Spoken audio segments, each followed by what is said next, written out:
धन्यवाद। माननीय श्री रामजी लाल सुमन जी।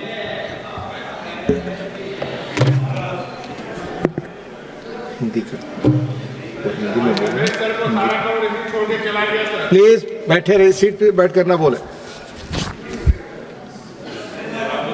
उपसभापति जी,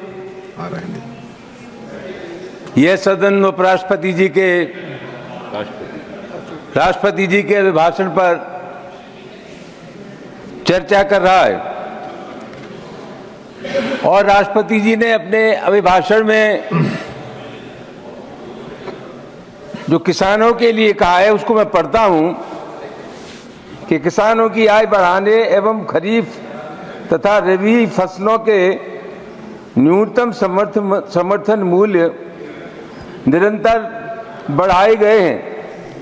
उपसभापति महोदय, सवाल इतना ये नहीं है कि न्यूनतम समर्थन मूल्य कितना बढ़ाया गया है, उससे ज्यादा महत्वपूर्ण यह है कि किसान को न्यूनतम समर्थन मूल्य का लाभ मिला कि नहीं मिला है। और मैं कहना चाहूंगा कि नहीं मिला है।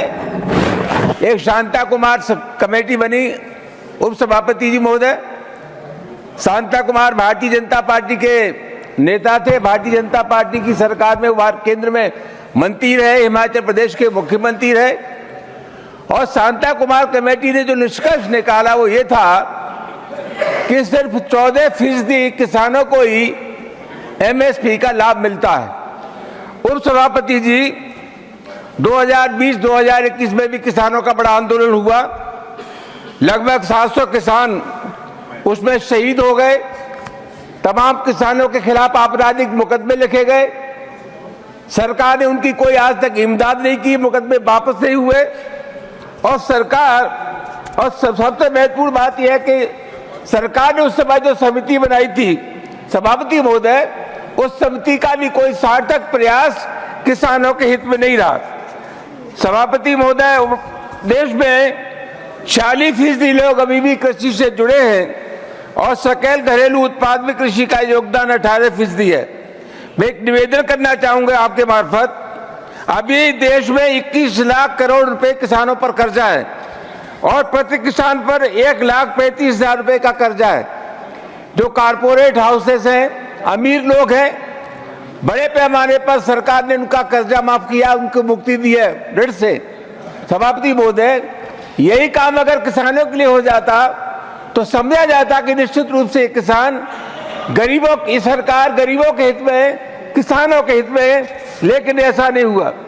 सभापति महोदय, एक लंबे से हिंदुस्तान के किसान आंदोलन कर रहे हैं और आपको मालूम है कि जगजीत सिंह डल्लेवाला का अनशन महीनों से चल रहा है। मैं ऐसा मानता हूं कि दुनिया की कोई समस्या ऐसी नहीं है जो बातचीत के जरिए हल हो सके, बशर्ते कि लोगों की नीयत ठीक हो।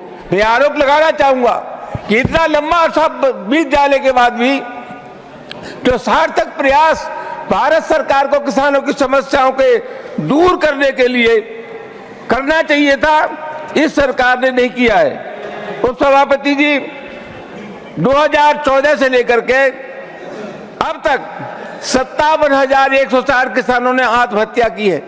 और मजेदार बात यह है, ये जो किसानों की बात करते हैं सभापति महोदय, इतना गंभीर मामला है कि किसानों के जो भाव तय कर, फसलों के भाव तय करने वाली कमेटी है, एमएसपी तय करने वाली कमेटी है, वो कृषि मंत्रालय के अधीन एक सचिव होता है, वो उसकी अध्यक्षता करता है। न तो उसमें किसानों के नुमाइंदे, न कृषि विशेषज्ञ। ये बहुत गंभीर मामला है उपसभापति जी।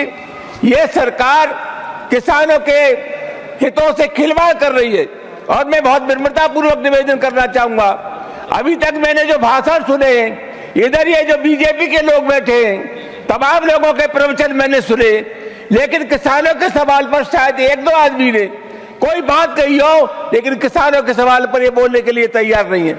उपसभापति महोदय, मैं आपके मार्फत निवेदन करना चाहूंगा कि हिंदुस्तान के किसानों का कर्जा माफ हो। और असल सवाल ये है कि जब तक किसानों के न्यूनतम समर्थन मूल्य एमएसपी को कानूनी गारंटी नहीं दी जाएगी, तब तक किसी भी कीमत पर किसान के हालात ठीक नहीं होंगे। सरकार को संवाद स्थापित करना चाहिए किसानों की समस्याओं के सिलसिले में, और जितनी जल्दी किसानों की समस्या का निराकरण हो सके उतना ही अच्छा रहेगा। बहुत बहुत धन्यवाद। धन्यवाद। माननीय Shrimati Rekha Sharma ji, made in speech. माननीय सभा